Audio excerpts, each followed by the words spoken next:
सदगुरु Jaggi Vasudev ji, eminent people from all walks of life, distinguished yogis, guests from India and abroad, ladies and gentlemen, Ungal Yellarokkam Yanna Udaya Anabban Vanakkam. My loving greetings to all. It is my honor to be here in this august gathering, that too on the auspicious occasion of Shivratri. There are many festivals, but this one is prefixed with Maha. Indeed, there are many devas, but only one Mahadeva. There are many mantras, but the mantra which is identified with Lord Shiva is called Mahamrutyunjay mantra. Such is the glory of Lord Shiva. Shivratri symbolizes a union of divinity with a purpose of overcoming darkness and injustice.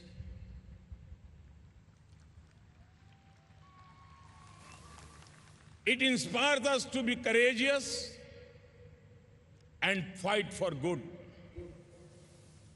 It marks the shifts of seasons from the cold to the lively spring and brightness. Shivratri celebrations go on for the entire night.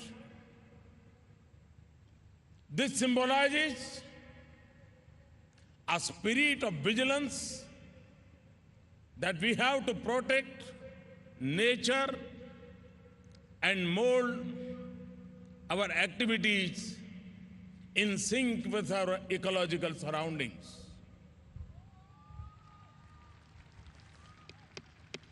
My home state, Gujarat,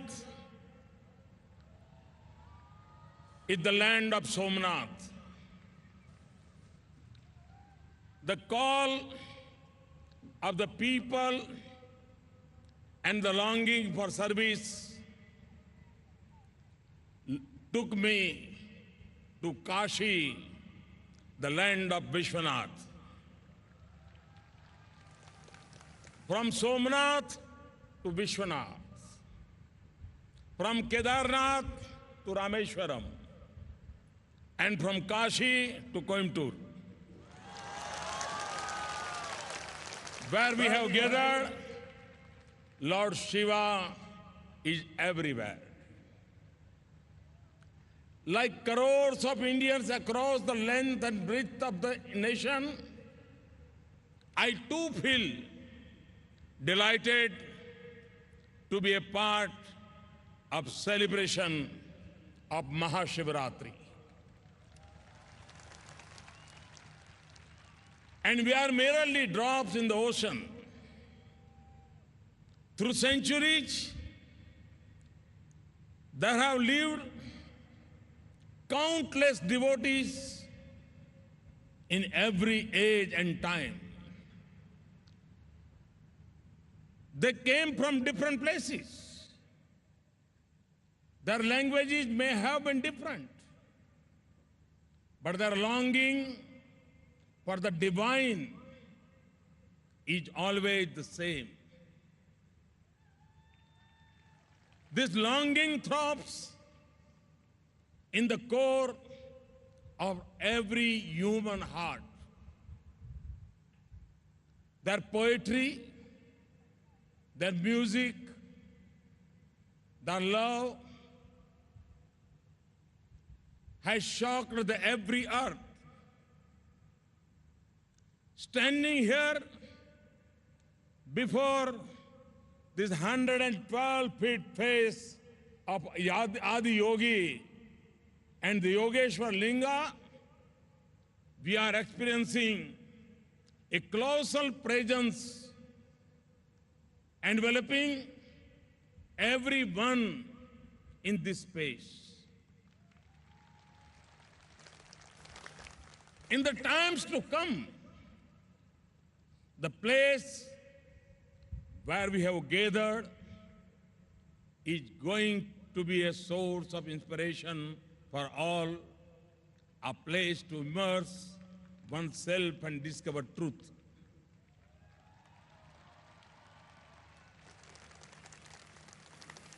यह स्थान सबको शिवमय होने के लिए प्रेरित करता रहेगा. It will remind us of the inclusive spirit of Lord Shiva. Today, yoga has come a long way. There are various definitions, types, schools of yoga, and ways to practice yoga that have emerged. This is the beauty of yoga. It is ancient, yet modern. It is constant, yet evolving. The essence of yoga has not changed. And I say this because it is utmost importance to preserve this essence.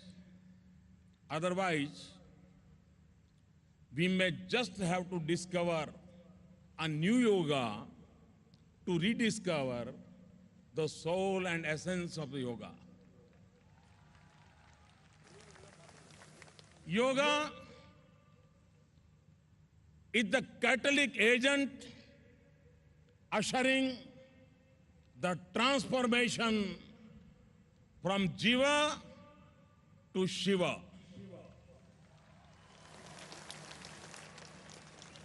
हमारे यहां कहा गया है, यत्र जीव तत्र शिव. जीव से शिव की यात्रा, यही तो योग है.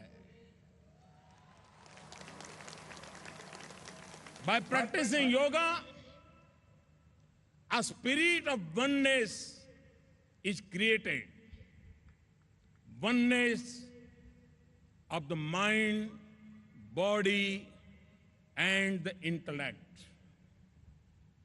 Oneness with our families, with the society we live in, with fellow humans, with all the birds, animals, and the trees, with whom we share our beautiful planet. This is yoga.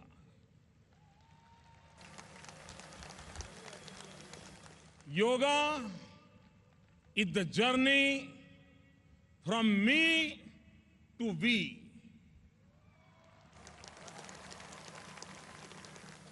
व्यक्ति से समष्टि तक ये यात्रा है.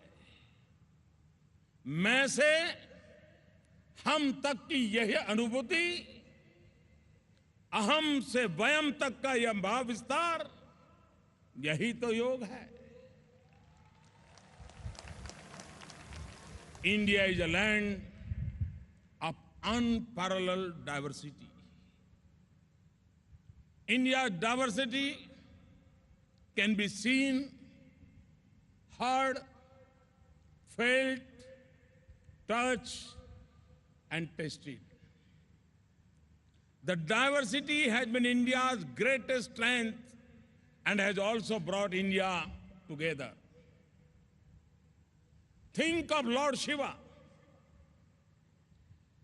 And the picture that comes to mind is that of his majestic presence at Mount Kailas in the mighty Himalayas. Think of Goddess Parvati. And you remember the beautiful Kanyakumari, which is surrounded by the vast oceans. The union of Shiva and Parvati is a union of the Himalayas with the oceans. Shiva and Parvati, this is by itself a message of oneness. And look at how this message of oneness further manifests itself around the neck of Lord Shiva. There is a snake. The Vahan of Lord Ganesh is the mouse. We are well aware of the frosty relations between snake and a mouse. Yet, they live together. Similarly, the Vahan of Kartikeya is the peacock. Peacocks and snakes are supposed to harbor great enmity. Even then, they live together. The family of Lord Shiva is diverse, yet the spirit of harmony and unity is vibrant.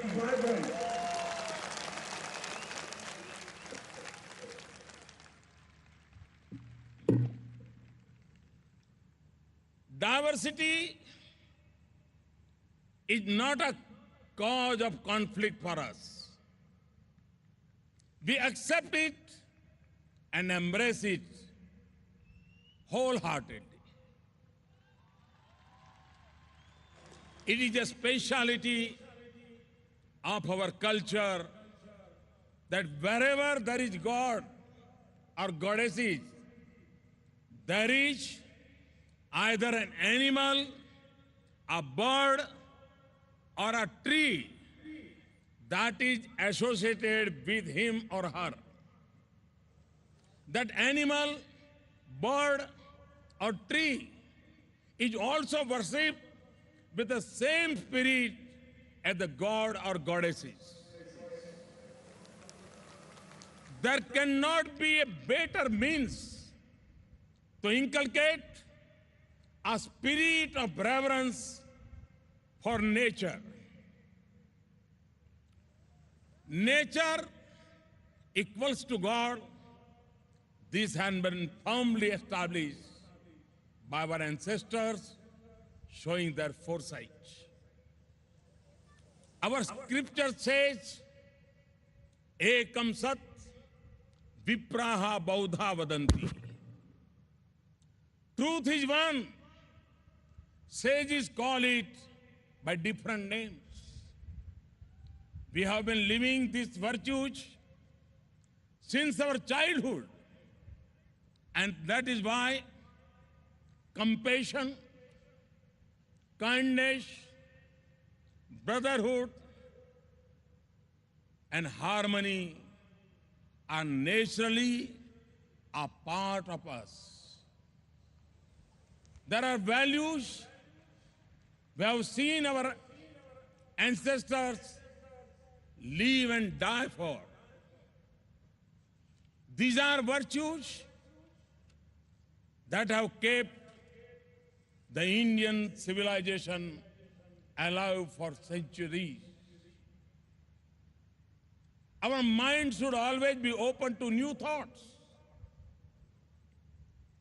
and ideas from all sides. Unfortunately, there are a select few who, in order to hide their own ignorance, take a very rigid view and destroy any scope of welcoming new thoughts and experiences. The same way, rejecting an idea just because it is ancient can be potentially harmful. It is essential to analyze it, understand it, and try to take it to the new generation in a manner in which they understand best. The progress of humanity is incomplete without the empowerment of women.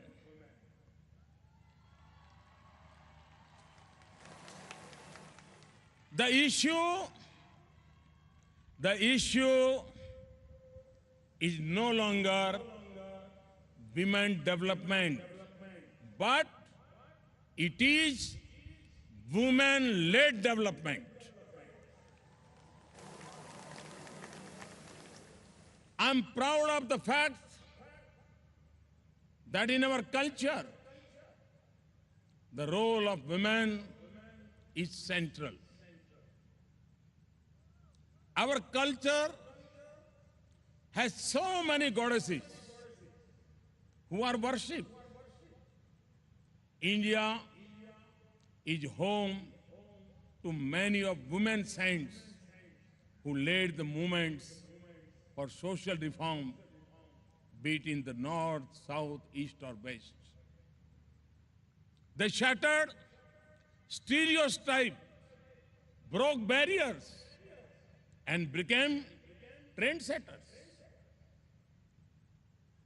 You will be interested to know that in India, we say, Nari tu Narayani.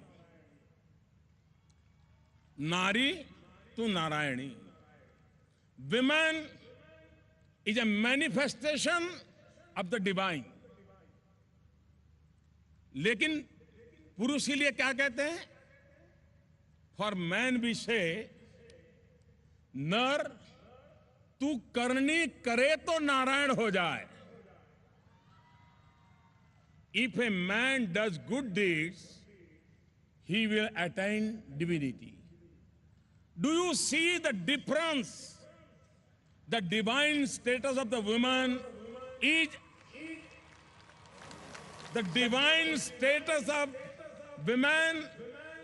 unconditional. Nari to Narayani. Whereas for man, it is conditional. He can earn it after good deeds. That is also why perhaps Sadhguru insists that one take the oath of being a mother to the world.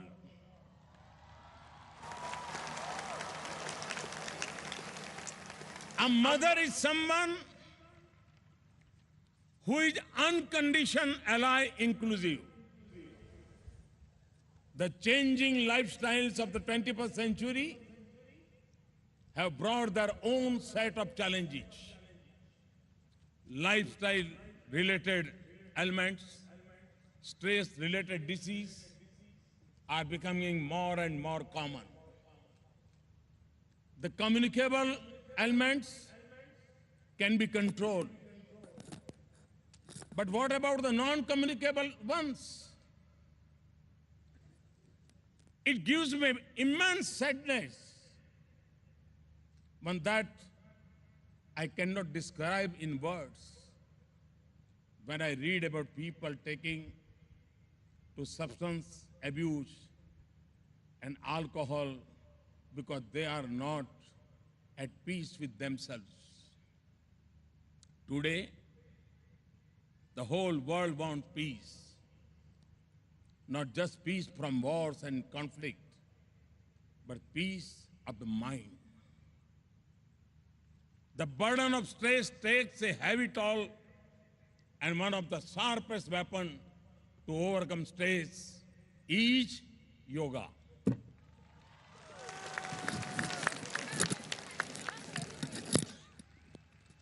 There is ample evidence that practicing yoga helps combat stress, chronic conditions. If the body is a temple of the mind, yoga creates a beautiful temple. That is why I call yoga a passport. Yoga, a passport to health assurance. I'm not talking about insurance. More than being a cure ailments, it is a means to wellness. Yoga is about Roga Mukti, freedom from disease, as well as Bhoga Mukti, desisting from worldly greed. Yoga makes the individual a better person in thought, action, knowledge, and devotion. It would be very unfair to see yoga only a set of exercises that keeps the body fit. You may see people can twist and turn their bodies in all sorts of fashion, but they are not all yogis. Yoga is far beyond physical exercise.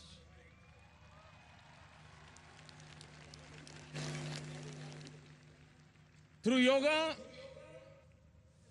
we will create a new yuga, a yuga of togetherness and harmony. When India muted, the idea of the International Yoga Day at the United Nations, it was received with open arms. The world celebrated both the Yoga Day, 21st June 2015 and 2016, with great fervor. Be it Korea or Canada, Sweden or South Africa, in every part of the world, the rays of the sun were welcomed by yogis engaged in the practice of yoga. The coming together of so many nations to mark the International Day of Yoga shows the real essence of yoga, togetherness. Yoga has the potential to herald in a new yuga, a new era, a yuga of peace, compassion, brotherhood, and all-round progress of the human race. One truly remarkable thing that Sadhguru has done is, he has made yogis out of ordinary common people.